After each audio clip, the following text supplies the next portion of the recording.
Hansel et Gretel.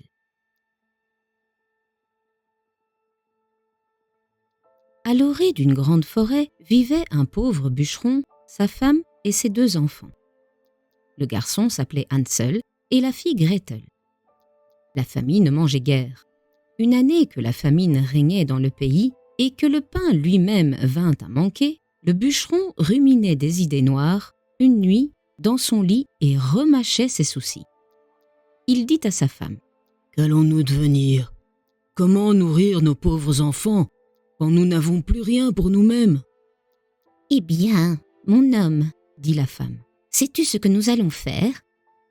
Dès l'aube, nous conduirons les enfants au plus profond de la forêt. Nous leur allumerons un feu et leur donnerons à chacun un petit morceau de pain.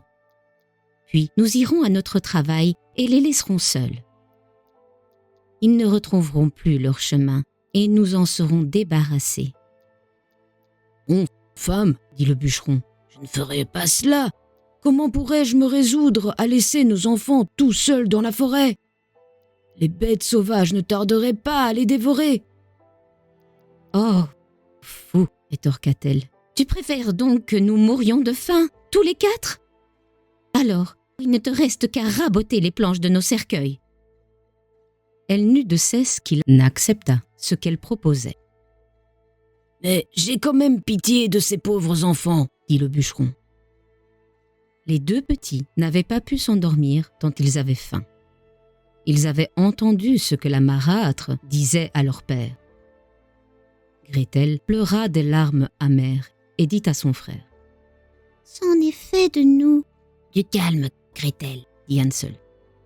Ne t'en fais pas, je trouverai un moyen de nous en tirer. » Quand les parents furent endormis, il se leva, enfila ses habits, ouvrit la chatière et se glissa dehors. La lune brillait dans le ciel et les graviers blancs, devant la maison, étincelaient comme des diamants. Hansel se pencha et en mit dans ses poches autant qu'il put. Puis il rentra dans la maison et dit à Gretel : « Aie confiance, chère petite sœur, et dors tranquille. Dieu ne nous abandonnera pas. » Et lui-même se recoucha. Quand vint le jour, avant même que le soleil ne se levât, la femme réveilla les 2 enfants. « Debout, paresseux, nous allons aller dans la forêt pour y chercher du bois. » Elle leur donna un morceau de pain à chacun et dit : « Voici pour le repas de midi. Ne mangez pas tout avant, car vous n'aurez rien d'autre. » Comme les poches de Hansel étaient pleines de cailloux, Gretel mit le pain dans son tablier. Puis ils se mirent tous en route pour la forêt. Au bout de quelque temps, Hansel s'arrêta et regarda en direction de la maison. Et sans cesse, il répétait ce geste. Le père dit : « Que regardes-tu, Hansel ? Et pourquoi restes-tu toujours en arrière ? Fais attention à toi et n'oublie pas de marcher. »« Ah, père, dit Hansel, je regarde mon petit chat blanc qui est perché là-haut sur le toit et je lui dis au revoir. » La femme dit : « Fou que tu es, ce n'est pas le chaton, c'est un reflet de soleil sur la cheminée. » Hansel, en réalité, n'avait pas vu le chat. Mais à chaque arrêt, il prenait un caillou blanc dans sa poche et le jetait sur le chemin. Quand ils furent arrivés au milieu de la forêt, le père dit : « Maintenant, les enfants, ramassez du bois. Je vais allumer un feu pour que vous n'ayez pas froid. » Hansel et Gretel amassèrent des brindilles au sommet d'une petite colline. Quand on y eut mis le feu et qu'il eut bien pris, la femme dit : « Couchez-vous auprès de lui, les enfants, et reposez-vous. Nous allons abattre du bois. Quand nous aurons fini, nous reviendrons vous chercher. » Hansel et Gretel s'assirent auprès du feu, et quand vint l'heure du déjeuner, ils mangèrent leurs morceaux de pain. Ils entendaient retentir les coups de hache et pensaient que leur père était tout proche. Mais ce n'était pas la hache. C'était une branche que le bûcheron avait attachée à un arbre mort et que le vent faisait battre de ci, de là. Comme ils étaient assis là depuis des heures, les yeux finirent par leur tomber de fatigue et ils s'endormirent. Quand ils se réveillèrent, il faisait nuit noire. Gretel se mit à pleurer et dit « Comment ferons-nous pour sortir de la forêt ?» Hansel la consola. « Attends encore un peu, dit-il, jusqu'à ce que la lune soit levée. Alors, nous retrouverons notre chemin. » Quand la pleine lune brilla dans le ciel, il prit sa sœur par la main et suivit les petits cailloux blancs. Ils étincelaient comme des écus frais battus et indiquaient le chemin.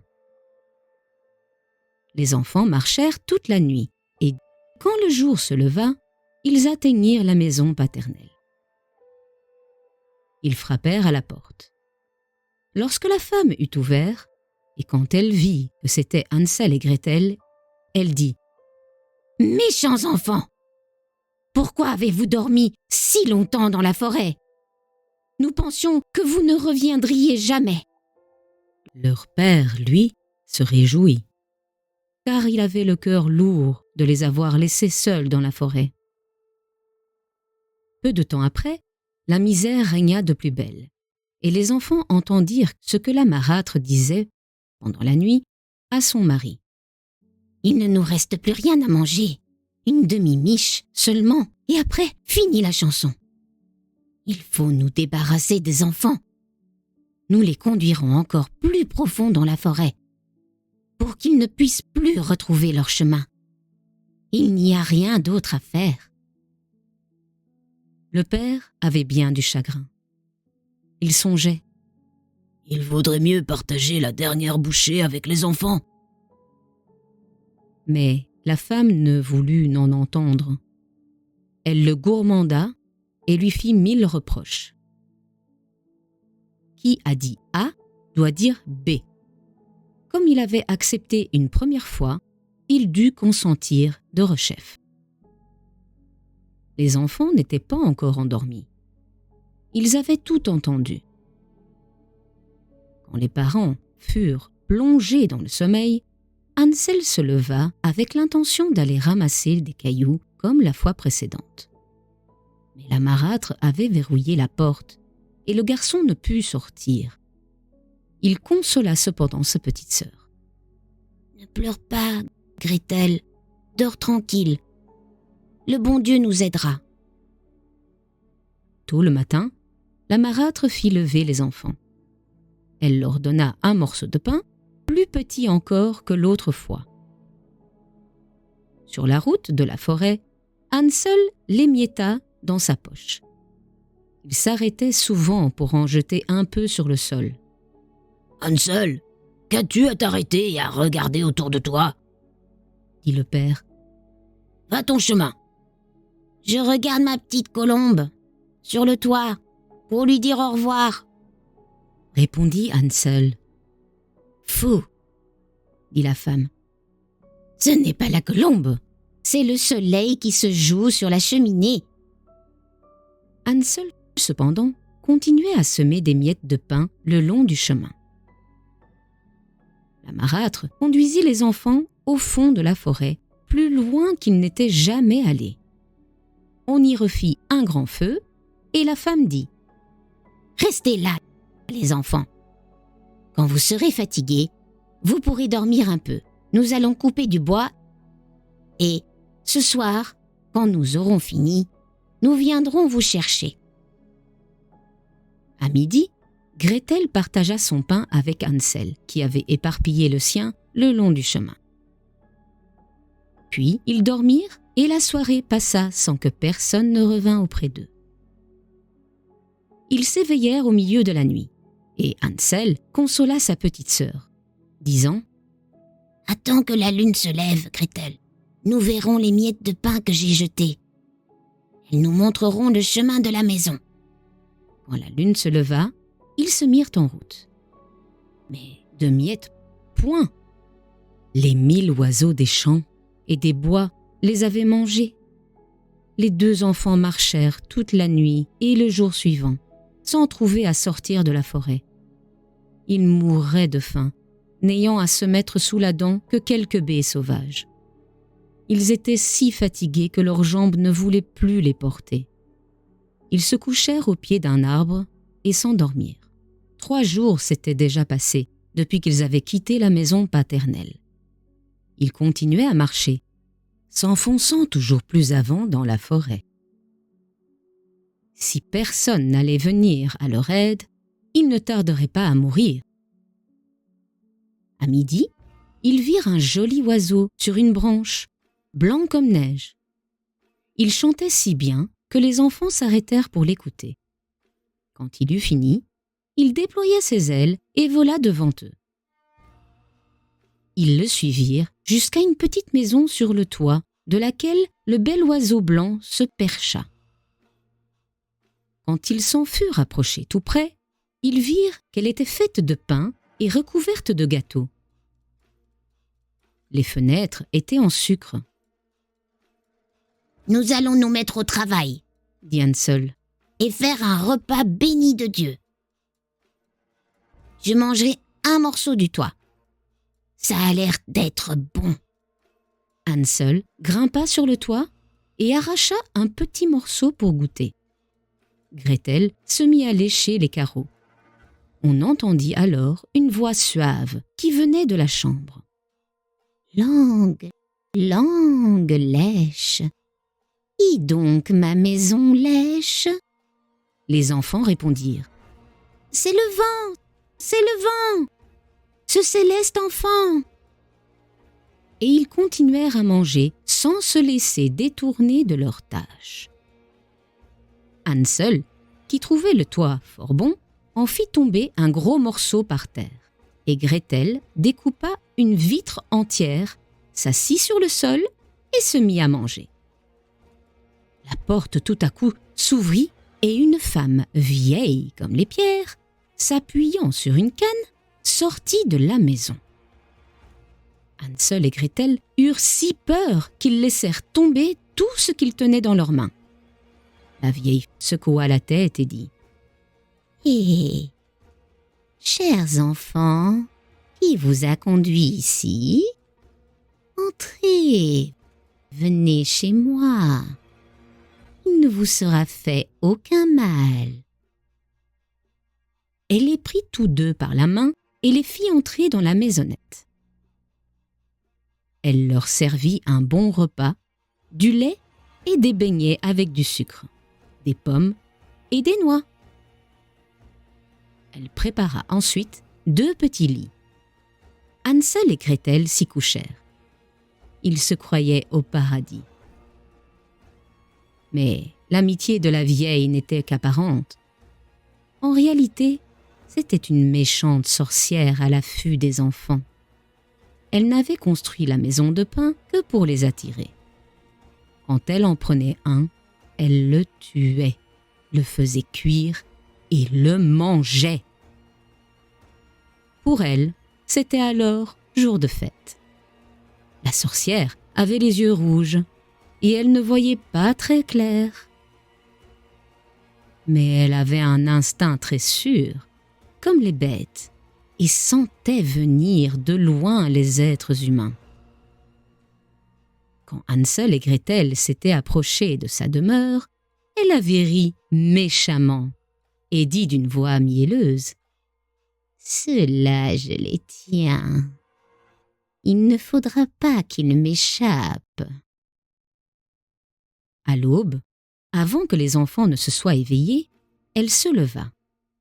Quand elle les vit qui reposaient si gentiment, avec leurs bonnes joues toutes roses, elle murmura : « Quel bon repas je vais faire !» Elle attrapa Hansel de sa main rêche, le conduisit dans une petite étable et l'y enferma au verrou. Il eut beau crier, cela ne lui servit à rien. La sorcière s'approcha ensuite de Gretel, la secoua pour la réveiller et s'écria : « Debout, paresseuse, va chercher de l'eau et prépare quelque chose de bon à manger pour ton frère. Il est enfermé à l'étable et il faut qu'il l'engraisse. Quand il sera à point, je le mangerai. » Gretel se mit à pleurer, mais cela ne lui servit à rien. elle fut obligée de faire ce que lui demandait l'ogresse. On prépara pour le pauvre Hansel les plats les plus délicats. Gretel, elle, n'eut droit qu'à des carapaces de crabes. Tous les matins, la vieille se glissait jusqu'à l'écurie et disait « Hansel, tends tes doigts que je vois si tu es déjà assez gras. » Mais Hansel tendait un petit os et la sorcière, qui avait de mauvais yeux, ne s'en rendait pas compte. Elle croyait que c'était vraiment le doigt de Hansel et s'étonnait qu'il n'engraissât point. Quand 4 semaines furent passées et que l'enfant était toujours aussi maigre, elle perdit patience et décida de ne pas attendre plus longtemps. « Oh là, Gretel !» cria-t-elle. « Dépêche-toi d'apporter de l'eau. Que Hansel soit gras ou maigre, c'est demain que je le tuerai et le mangerai. » Ah, comme elle pleurait, la pauvre petite, en charriant ses seaux d'eau, comme les larmes coulaient le long de ses joues. « Dieu bon, aide-nous donc !» s'écria-t-elle. « Si seulement les bêtes de la forêt nous avaient dévorés, au moins serions-nous morts ensemble. » « Cesse de te lamenter, » dit la vieille. « Ça ne te servira à rien. » De bon matin, Gretel fut chargée de remplir la grande marmite d'eau et d'allumer le feu. « Nous allons d'abord faire la pâte, » dit la sorcière. « J'ai déjà fait chauffer le four et préparé ce qu'il faut. » Elle poussa la pauvre Gretel vers le four, d'où sortaient de grandes flammes. « Faufile-toi dedans, » ordonna-t-elle, « et vois s'il est assez chaud pour la cuisson. » Elle avait l'intention de fermer le four quand la petite y serait pour la faire rôtir.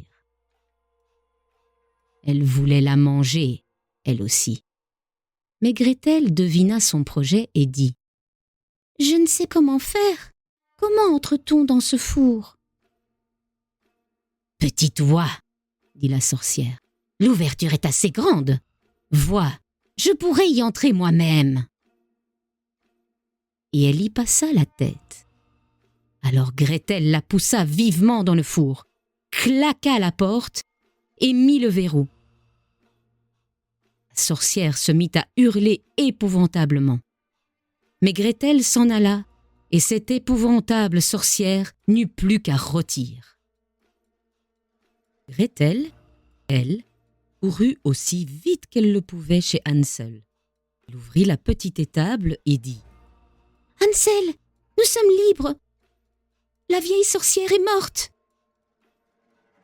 Hansel bondit hors de sa prison, aussi rapide qu'un oiseau dont on vient d'ouvrir la cage. Comme ils étaient heureux, comme ils se prirent par le cou, dansèrent et s'embrassèrent.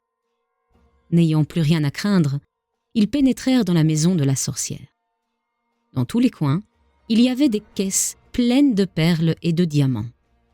« C'est encore mieux que mes petits cailloux, » dit Hansel en remplissant ses poches. Et Gretel ajouta « Moi aussi, je veux en rapporter à la maison. » Et elle en mit tant qu'elle put dans son tablier.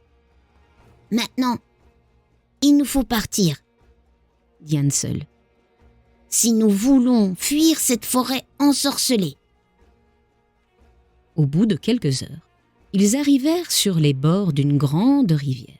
« Nous ne pourrons pas la traverser, » dit Hansel. « Je ne vois ni passerelle, ni pont. »« On n'y voit aucune barque non plus, » dit Gretel. « Mais voici un canard blanc.